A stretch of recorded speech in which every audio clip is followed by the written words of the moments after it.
Okay, so finished up something a little bigger this time. David Sedaris stuff by finding diaries. I guess he's compiled interesting entries from his diaries running from 77 to 2002. This was, I think, published in 17. And he has another half, apparently. Maybe it got published, maybe it didn't. It's an interesting format. Now, he's kind of known as a humorist and written a number of plays, a few humor books, some of which I think are also curated diaries from particular periods of his life. For example, when he was working as an elf at a Santa type, people go in and sit on Santa's lap or whatever.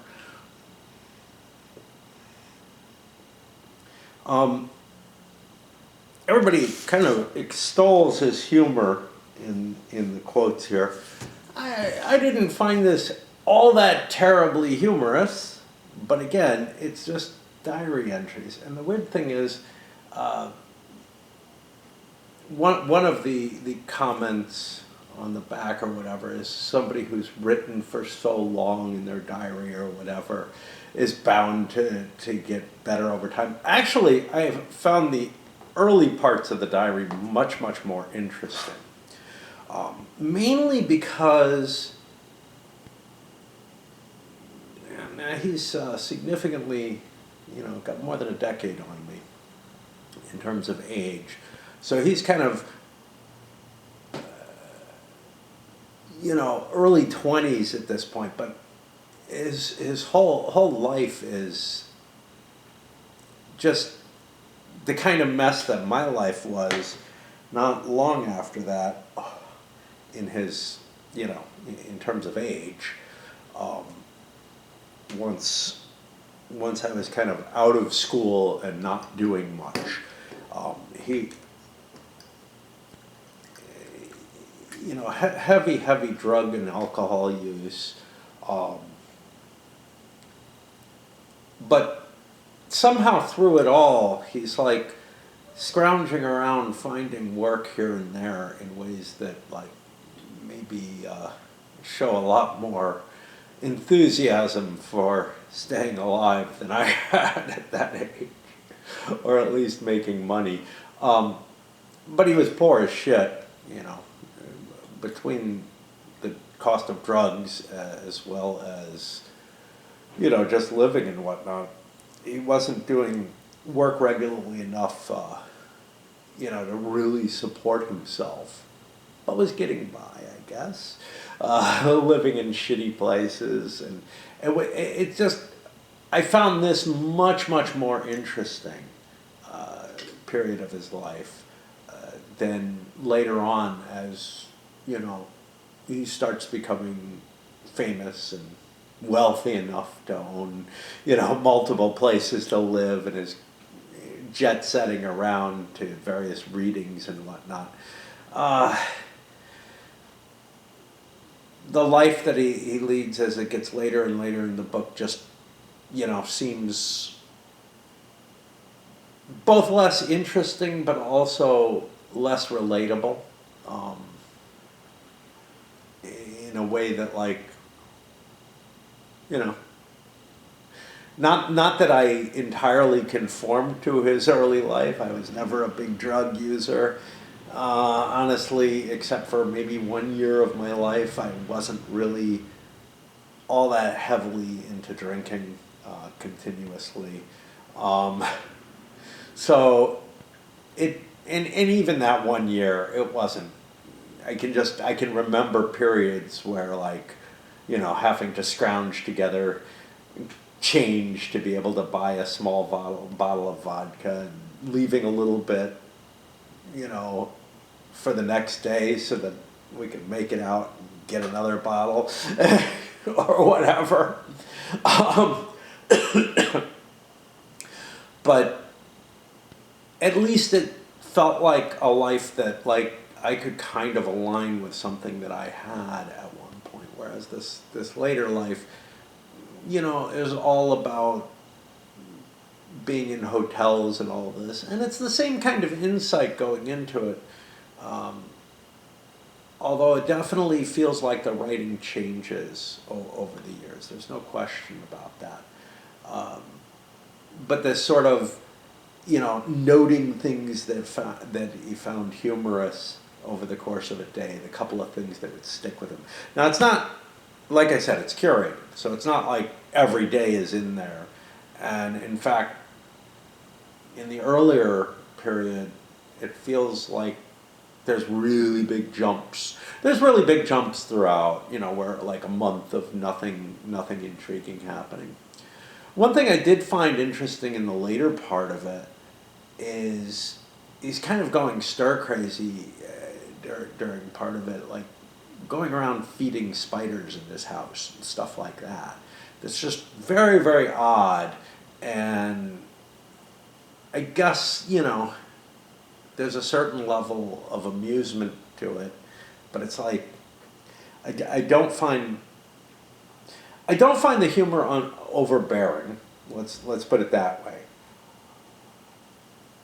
It's not like most of it is written to really express the humor. Some of it just, you know, is just interesting stuff that shows up that, you know, strikes you as funny or struck him as funny, so he kept it in mind and wrote it down that night or whatever. In terms of, you know, turns of phrases and stuff, there are some clever ones in there, but no more clever than from sort of the science fiction writers that I particularly enjoy the most. I'm thinking here Zelazny in terms of like, you know, just stating something in a way that in and of itself is kind of funny, but isn't particularly the point of the book. It's not like, you know, like the Discworld books where everything's meant to be a pun or a joke or whatever, or all over the fucking place, and it's just kind of like, okay, whatever. It feels overstretched there. I don't know what I was expecting when I read this. I did find the beginning very, very intriguing. This is not something I'm going to keep. There's someone who maybe wants this copy, so I may keep it away, not put it back in the little free library yet until I check. But it's, you know, it was an enjoyable read, very light. The next thing I'm going to try, I'm not sure I'm going to make it through. It was something a viewer sent me, and I'm really worried that I'm just not going to be in the mood to cope with it. It's too much philosophy. I like going off on my philosophical tangents, and that's why they sent it to me. But anyway, we'll get to that if and when we get to it. But yeah, I found this, you know, an enjoyable, light little read. It's easy to pick up and put down because, you know, each entry is a diary entry, and especially early on, opened up into the 80s. But, you know, we're looking at a page to an entry usually is the most that they take, and some of them significantly less. It's not something I would highly recommend, but it's something that if it's in your, you know, that if you just happen to have it, yeah, it's worth reading kind of the way the newspaper is worth reading, you know. I didn't find, you know, one of the things is it doesn't give a lot of context because it's just his diary entries, and it's not every single one, and it's not really trying to tell a particular story or anything. It's just really, you know, these sort of the weird shit you see every day. And I found the early stuff where he's, you know, working on farms and stuff as an itinerant laborer at times, and then, you know, doing construction type work and stuff and not being good at it. It all sort of struck home with me. And then, later on, he's not talking about his work anymore. He talks about when he's having to move stuff or finish stuff or something like that, but that's not really what he's making his money off of. What was kind of interesting was the turnaround. Again, it doesn't really give the context. He saved up a decent amount of money to go to an art school, but kind of doesn't feel like enough. So I don't know if he relied on his parents at all for that, or what, or if he just, if what he made was enough. And then he ends up teaching classes, and, it's interesting stuff that's coming along out of there. I guess the most interesting of what came later is he's living in France with his I don't know what, partner. It's more than boyfriend, because they've been together for a while at the point, and I guess they're still together by the time he publishes this. And he's actually staying, they get an apartment in Paris. They have a house in Normandy, so he's already making decent money off of what he does, as well as his partner seems to have stable work as well. Doesn't really go into that much.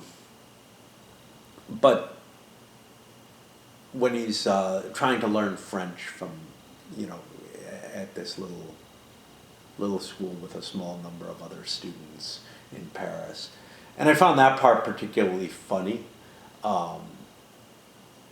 But he's trying to be cutesy in it, right? He's writing his homework assignments and stuff in a way to be humorous. So that's kind of reflecting in there in a different sort of way. Overall, it was something to read, is what it comes down to. That wasn't too heavy. Anyway, that's all I got for you on this one.